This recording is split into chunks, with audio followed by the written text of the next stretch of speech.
పవన్ కళ్యాణ్ గారి మీద ఇప్పటి మీ స్టేట్ ఆఫ్ మైండ్ ఏంటి అసలు ఇప్పుడు ఆయన పొలిటికల్ కెరీర్ మీద? పవన్ కళ్యాణ్ ఎవరికి ఏం చేస్తున్నాడో నేను అసలు పట్టించుకోను. నాకు అసలు I don't care about it. తను ఒక కింగ్ కోబ్రాలో ఉంటాడు. నాకు నేను బస్సు కొట్టి లేచి అట్లా. అందుకని నేను వచ్చి చెప్పాను, పవన్ కళ్యాణ్ ఎక్స్ప్లెనేషన్ చేయటం లేకపోతే మంచిగా మాట్లాడితే నాకు నచ్చదు. ఓకే, టక్కన హై స్పీడ్లో వచ్చి డైలాగ్ చెప్పేసి, రియల్ లైఫ్లో కూడా హై స్పీడ్ ఎఫెక్ట్ ఉంటుంది. కళ్యాణ్ కొన్న ఇంటెన్సిటీ కానీ, తన ఐస్ కానీ, తనకున్న ఒక బాడీ లాంగ్వేజ్లో ఒక కాయిల్డ్ కోబ్రాలా ఉంటాడు, బ్లాక్ మ్యాంబర్. అది ఆ ఎఫెక్ట్ నాకు ఇష్టం కళ్యాణ్ అంటే. మొన్న ఫేస్బుక్లో చూశాను, మీరు, రజనీకాంత్ గారు, పవన్ కళ్యాణ్ ముగ్గురు ఫోటోలు వేసి ఈ ముగ్గురు సింపుల్గా ఉంటారు అలాంటిది సంథింగ్. ఇప్పుడు రజనీకాంత్ గారికి పవన్ కళ్యాణ్ గారికి నాకు కంపేర్ వద్దండి. ఇప్పుడు వాళ్ళ స్టైల్లో వాళ్ళు ఉంటారు. నాకు రజనీకాంత్ గారు పర్సనల్గా బాగా పరిచయం అండి. ఓకే, పవన్ కళ్యాణ్ గారు బాగా పర్సనల్గా పరిచయం అండి. నాకు వాళ్ళిద్దరిలో నచ్చింది ఏంటంటే, first of all simplicity. Best human being is the best communist అంటాడు మార్క్స్. రజనీకాంత్ గారిలో గొప్ప హెల్పింగ్ నేచర్ ఉందండి, పవన్ కళ్యాణ్ గారిలో గొప్ప హెల్పింగ్ నేచర్ ఉంది. అప్పుడు ఎవరిలో అయితే హెల్పింగ్ నేచర్ ఉంటుందో వాళ్ళే మంచి నా ఫీలింగ్ అండి. సెల్యూట్ వాళ్ళిద్దరికి. ఇద్దరు కూడా సింపుల్గా ఉంటారు, వాళ్ళ లైఫ్ స్టైల్లో ఉంటారండి. పవన్ కళ్యాణ్తో ఎప్పుడు చేస్తున్నారు?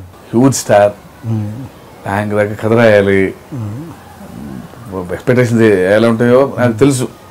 ఆయన ఫ్యాన్స్ ఏంటి, ఆయన రిక్వైర్మెంట్ ఏంటి, అంటే అలాంటి స్క్రిప్ట్ ధైర్యంగా నేను రాయగలిగే, అంటే ఇది హ్యాండిల్ చేయగలిగిన స్క్రిప్ట్ని వచ్చినప్పుడు definitely I will go and నాక్ ద డోర్ సార్. వెళ్ళి తలుపు తట్టి కళ్యాణ్ గారు మంచి కథ రాశాను డెఫినెట్లీ చెప్తానేమో. మీలాంటి వాళ్ళని ఆయన ఎక్కువ ఇష్టపడతారుగా. అండ్ పవన్ కళ్యాణ్ గారు అంటే ఏంటి మీకు స్పెషల్గా? అది అతను అంటే ఏంటి మీకు పడదా లేకపోతే అలా ఏం లేదు? అలాగే ఉండేది, నేను చెప్తున్నా కదా, ఈజ్ లైక్ హ్యూజ్ స్టార్. సెప్టెంబర్లో ఓకే ఓకే లెజెండ్స్ మూర్ఖులు పుడతారు. నేను మూర్ఖుని, ఆయన లెజెండ్ పవన్ కళ్యాణ్. పవన్ కళ్యాణ్ గారికి మీకు చాలా దగ్గర అనుబంధం ఉందండి. అది మీరు ఎక్కడ చెన్నై పోయినప్పుడల్లా మీరు పవన్ కళ్యాణ్ గారు చెన్నై వచ్చినప్పుడల్లా మీతో ఎక్కువ స్పెండ్ చేసేవారని. నేనంటే చాలా ఇష్టం అండి పవన్ కళ్యాణ్కి. మేము సుస్వాగతం షూటింగ్ చేసేటప్పుడు నన్ను ఒరే అన్నది. అన్నయ్య నిన్ను ఒరే అంటే నాకు ఎలాగుందని అంటే, సినిమా కళ్యాణ్ సినిమా కోసం ఏదైనా చేయాలి, మనం ఎలాగన్నా చేయాలి, అంతా సినిమా కోసం కదా, బయట కాదు కదా అని తర్వాత అలా యాక్ట్ చేసాము. సుస్వాగతం అలా జరిగింది. ఇంకో పిక్చర్ ఏదది, గోకులంలో సీత, దానికి అలా జరిగింది అనమాట. అలాగే నా కొడుకు పవన్ కళ్యాణ్ ఫ్యాన్.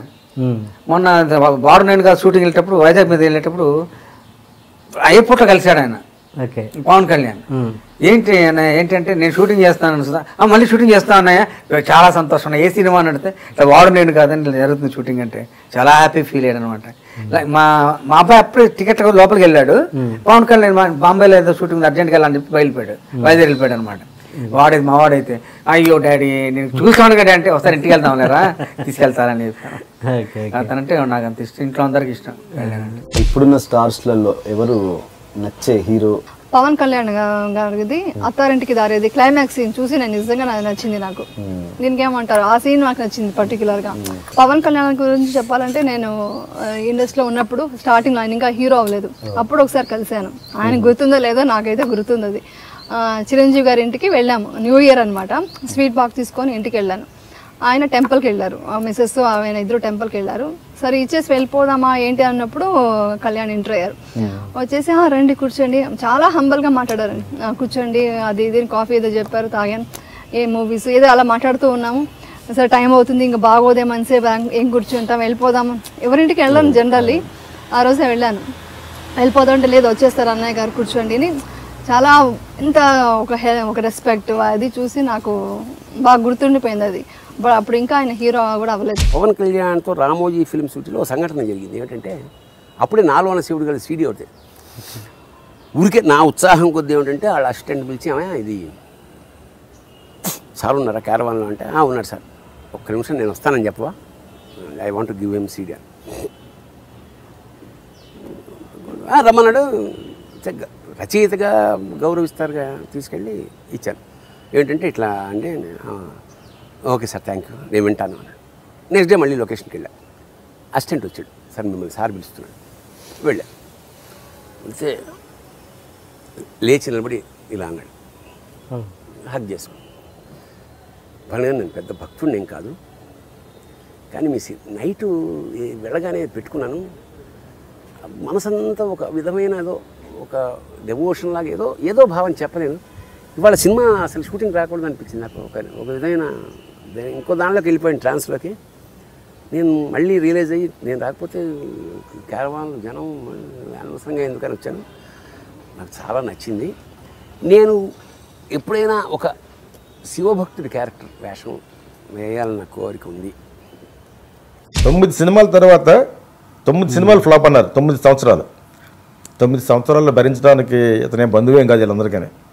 అవన్నీ కూడా బార్డర్ లైన్ వరకు కలెక్ట్ చేసినాయి. అంటే అతను ఫ్లాప్ సినిమా కూడా కలెక్ట్ చేసిందని కదా అర్థం. Is the only actor in India whether I like or you like or anybody likes. అతను ఒక్కడికి ఆ ఎకనామిక్స్ అలా వర్కౌట్ అయింది, ఆ ఇమేజ్ అలాగ వచ్చింది. పవన్ కళ్యాణ్ మీరు పెద్ద ఫ్యాన్ అంటగా?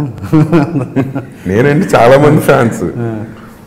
నేను బాగా ఫ్యాన్ అండి. అంటే పిచ్చి ఉండేది ఒక టైంలో పవన్ కళ్యాణ్ అంటే. బద్రి, తమ్ముడు, ఆ టైంలో ఖుషి.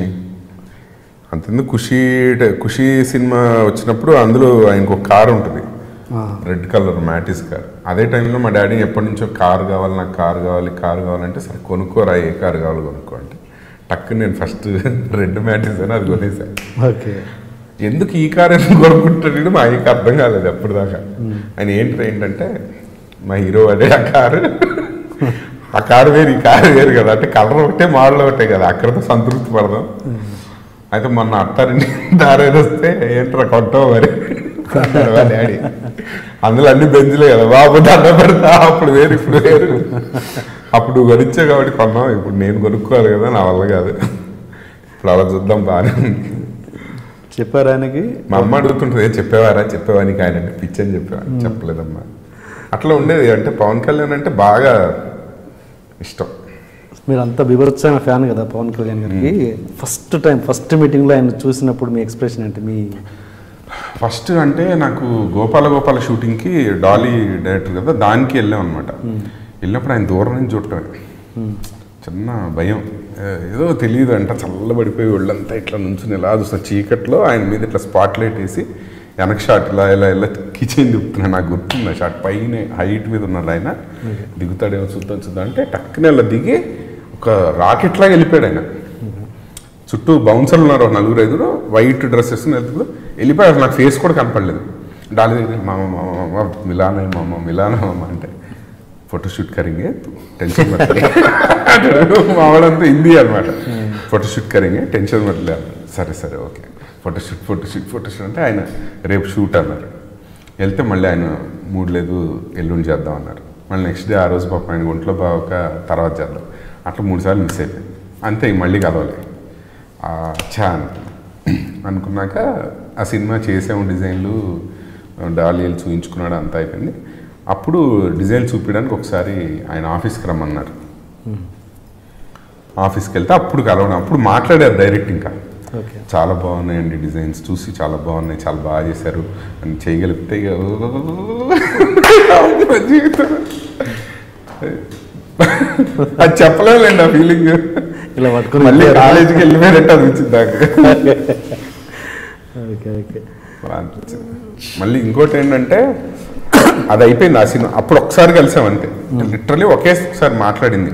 గోపాల డిజైన్లు చూశారు, బాగున్నాయని చెప్పారు, అయిపోయింది. అది రిలీజ్ అయిపోయింది, చాలా గ్యాప్ వచ్చింది. తర్వాత సర్దార్ గబ్బర్ సింగ్ 2 అన్నారు, అదొక 1 ఇయర్ గ్యాప్ వచ్చింది. ఆ తర్వాత షూటింగ్ స్టార్ట్ అయ్యాక అప్పుడు నేను శరత్ గారు అప్పటికి నాకు పరిచయం. గోపాల కూడా ఆయన వన్ ఆఫ్ ది ప్రొడ్యూసర్ కదా. సరే ఒక రోజు ఊరికే ఫోన్ చేసి, ఏది ట్విట్టర్లో ఏదో పెట్టారు స్టిల్, కళ్యాణ్ గారు ఏదో తీయించి ఊరికే ఏం లేకుండా జస్ట్ సింపుల్ షూటింగ్ స్టిల్ అని. సరే అని ఆయనకి ఫోన్ చేశాను. సరే ఏంటంటే అరే ఆజావ్ షూటింగ్ చల్లరా, ఏదో అల్యూమినియం ఫ్యాక్టరీ ఆజావ్ అంటే అక్కడికి వెళ్ళి అలా నుంచున్నాం పక్కన ఊరికే. కళ్యాణ్ గారు అట్లా వచ్చారు, అటు ఏదో షార్ట్ నడుస్తుంది, ఇలా వెళ్తూ వెనక్కి తిరిగి, హే అనిల్ బాను కదా, బాగున్నారా అన్నారు. అనగానే ఇంకా ఆ గాల్లో తేలినట్టుంది, ఇది మన గుర్తుపట్టాడు. అంటే బాగున్నా సార్ అది అంటే, ఏంటి చేస్తున్నారా ఈ ఫిల్మ్ అన్నారు. అదే సార్ శరత్ గారు రమ్మన్నారు, మాట్లాడేదే ఉంది, మీరే బెస్ట్ మీరు చేయండి అన్నారు. అని శరత్ అని ఆయన పిలిచి వీళ్ళు ఫిక్స్ కదా, వీళ్ళు కన్ఫర్మ్ కదా, మళ్ళీ మాట్లాడాలంటారు ఏంటి అని. ఆయన ఫిక్సే, ఇంట్లోకి ఫిక్సే అది ఇది అన్నారు ఆయన. అక్కడ లాక్. ఇంకా ఆ తర్వాత ఇంకా ఆయన చాలా బాగా చేశారు గోపాల. ఇంకా నాకు గుర్తున్నాయి ఆ డిజైన్స్, చాలా బాగున్నాయి. మీకు ఇచ్చిన ఇన్పుట్కి ట్రెమెండస్ వర్క్ అది ఇది అన్నారు. బాగా అప్రిషియేట్ చేశారు. ఏది ఈ సినిమాలో ఆ సినిమా గురించి చెప్పి ఇది కూడా చేయండి, మీకు ఎట్లా కావాలంటే అట్లా, మీకు ఏమైనా స్పెషల్గా స్టిల్స్ కావాలంటే నేను ఎప్పుడు కావాలన్నా ఇస్తాను, you can come any time అని చెప్పి. అప్పుడు మాకు మూడు వచ్చినప్పుడల్లా వెళ్ళిపోయి అక్కడ సెటప్ పెట్టి సార్ స్టిల్ అని తీసుకునేవాళ్ళం అనమాట. అట్లా కొంచెం ఆయనతో మంచి రిలేషన్, బాగా అప్రిషియేట్ చేస్తారు ఆయన కూడా వర్క్. అటాచ్మెంట్ ఎక్కువ క్లోజ్నెస్ ఉన్న హీరో ఎవరు మీకు? పవన్ కళ్యాణ్ బాగా క్లోజ్గా. ఎందుకు ఆయనకి అంత అంటే ఏదో ఉంటుందిగా, చిన్న లింక్ ఉంటుందిగా? ఏమో తెలియదు నాకు, ఏదో కనెక్షన్ అంతే. జానీ సినిమాకి అరవింద్ గారి గురించి చెప్పాలి. ఆయన చుట్టూ తిరిగానండి. ఓకే. గీతా ఆర్ట్స్కి ఎవరెవరో వచ్చి పరిచయం చేసి పలానా ఏదో పరిచయం, ఒక్క సినిమా ఇవ్వాల అల్లు అరవింద్ గారు. ఆయన చేసిన గొప్ప పని ఏంటంటే పవన్ కళ్యాణ్ గారిని పరిచయం చేశాడు అంతే. ఎందుకో ఆయన పెద్దగా మాట్లాడరు ఎవరితో. మేము ముగ్గురం కూర్చొని 2 రోజులు, మేము ఇద్దరం కూర్చొని 3 రోజులు మాట్లాడుతూనే ఉన్నాం. తర్వాత చిరంజీవి గారు పిలిచి ఏదో ఏమి మా వాడిని ఏం చేశాను ఏమో నాగబాబు చెప్తున్నాడు, మీ ఇద్దరు కూర్చొని గంటలు మాట్లాడుకుంటున్నారు అండి. లేదు సార్, ఆయన మాట్లాడుతున్నాను, నేను వింటున్నాను. సో అలా అక్కడి నుంచి ఎందుకో క్లోజ్ అయ్యమాట. మీరు చేసింది కూడా పెద్ద ఎక్కువ సినిమాలు కలిసి.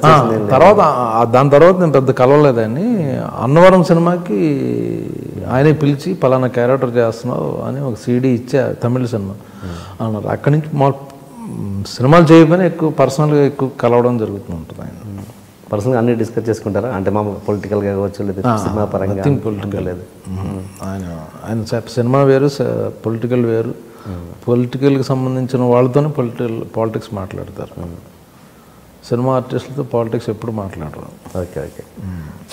అతను మీ ఒపీనియన్ ఏమన్నా చెప్పగలరా పొలిటికల్ కెరీర్ మీద? ఆయన అది పర్సనల్ అది. అదే చాలా మంచి మనిషి, చాలా అంటే ఏదో చెయ్యాలని. ఇప్పుడు ఆయనకు అవసరం లేదు పాలిటిక్స్ వెళ్ళాలని. మంచి పీక్ పీరియడ్ ఆయన సినిమా కమిటీ చాలు, వెయిటింగ్ మాట, అంత క్రేజ్ ఉంది ఇప్పుడు.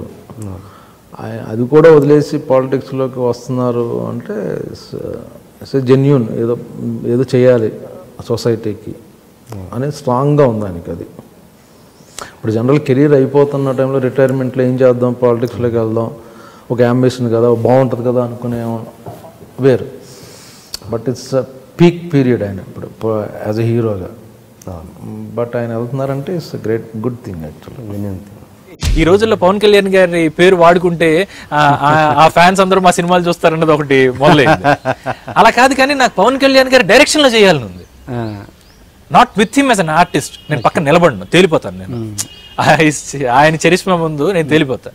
నాకు జానీ సినిమా చూసినప్పుడు ఇంజనీరింగ్ చేస్తున్నా, జానీ రిలీజ్ అయినప్పుడు ఆ సినిమా ఫస్ట్ షో నేను గుంటూరులో మా ఫ్రెండ్ ఎవడో ఉంటే వాడు టికెట్లు తెప్పించాడు, వెళ్ళిపోయి చూసా. చాలా మందికి సినిమా ఎక్కలేదు. నాకు ఈ సినిమా కరెక్ట్ గా అనిపించకపోయినా, అంటే జనాలకి నచ్చకపోయినా, ఆయన ఒక మంచి డైరెక్టర్ అవుతారని కాదు, డైరెక్షన్ ఆయన చేసినప్పుడు ఇంకా బెటర్ ఫిల్మ్స్ ఖచ్చితంగా వస్తాయి అని నాకు ఒక నమ్మకం. నాకున్న ఐడియాలో, నాకున్న స్క్రిప్ట్ నాలెడ్జ్ లో అది ఎక్కడో 2 వేర్వేరు సినిమాలను కలిపినట్టుగా అనిపించింది. ఒక extreme drama oriented film, pathos feelings ఎక్కువగా ఉన్న ఒక ఫిల్మ్, ఒక ప్రాపర్ యాక్షన్ సినిమా. ఈ 2 సరిగ్గా మెర్జ్ అవ్వలేదు అన్నది తప్ప, otherwise he can do amazing works. మనం వింటూ ఉంటాం పవన్ కళ్యాణ్ గారి ఇన్పుట్స్ ఉన్నాయి ఈ సినిమాలో, ఆయన ఇప్పుడు కథా స్క్రీన్ ప్లే ఆయనే ఇచ్చారు. సో డైరెక్టోరియల్ థాట్స్ లేకుండా అవన్నీ చేయడానికి అవ్వదు కదా. పవన్ కళ్యాణ్ క్రియేటివ్ వర్క్స్ ఎందుకు ఉంటుంది? నాకు ఆయనతో పాటు పనిచేసిన వాళ్ళు కూడా కొరియోగ్రాఫర్ శ్రీధర్ రెడ్డి గారు గట్రా నాకు పరిచయం. సో ఆయన విజన్ ఏంటి, ఆయన ఏ స్థాయిలో సినిమా తీయగలరు అన్నది నాకు తెలుసు. సో ఏదో ఒక రోజు పవన్ కళ్యాణ్ గారు ఏమైనా చిన్న సినిమా ఏదైనా తీద్దామని అనుకున్నారు అనుకోండి, ఊరికే సరదాగా, అంటే పెద్ద పెద్ద హీరోల సెటప్లు కాకుండా, ఆయన కాకుండా అలాంటి సినిమాలు ఏమైనా చేస్తే బాగుంటుందేమో అని పిచ్చి కోరిక. యాక్టింగ్లో అసలు చాలా పవన్ కళ్యాణ్ బాగా ఇమిటేట్ చేసినట్టుగా కనబడింది. హ్యాపీయే కదన్నయ్య, అంత పెద్ద అన్నయ్యని. అంటే పవన్ కళ్యాణ్ గారు అంటే ఈ రోజున ఆయన ఇష్టపడిన వాళ్ళు ఎవరు లేరు. పోనీ అందుకే నాకు హిట్ వచ్చిందేమో. Hi, you are watching iDream Media. Please subscribe for more videos.